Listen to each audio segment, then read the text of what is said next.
ఇలా కరీంనగర్ నడి బొడ్డునే ఇలా సేఫ్టీ లేకపోతే మీరు చేసేది ఏంటిది అని నేను అడుగుతా ఉన్నా.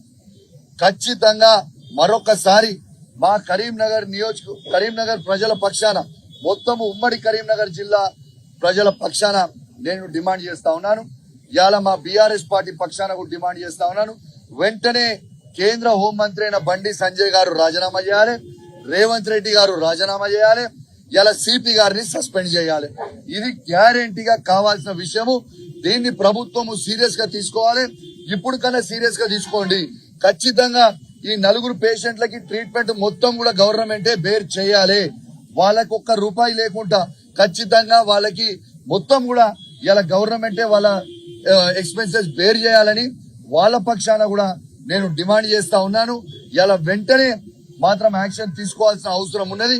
దీన్ని మీరు పెట్టకపోతే మాత్రం చాలా సీరియస్ గా ఉంటది.